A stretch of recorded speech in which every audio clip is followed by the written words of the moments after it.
Mr. President, as we speak, Israel's brutal onslaught continues to rage in occupied Gaza, where 29,000 innocent civilians have been killed and almost 2.3 million people forcibly transferred and displaced in violation of international law.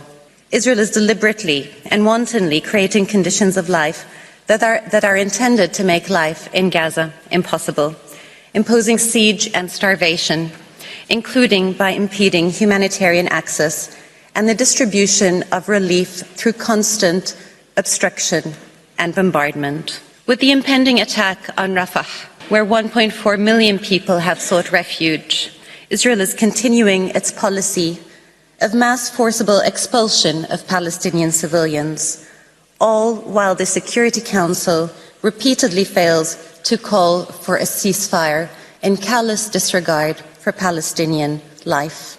Simultaneously, Israel is continuing its illegal practices in the West Bank, scaling up attacks, access restrictions, punitive house demolitions, and supporting settler violence that has displaced entire communities.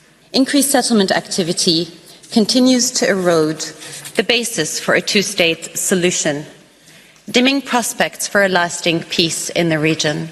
These ongoing, grave violations of international law by Israel, the occupying power, are part of a wider policy that seeks to dispossess the Palestinians of their land and assert Israeli sovereignty over it. This is manifestly illegal and renders the occupation as a whole unlawful. It is shocking that at this critical moment, some states would rather see this court abscond its responsibility as the principal judicial organ of the United Nations by declining to render this advisory opinion. What message does this send about these states' respect for international justice and the rule?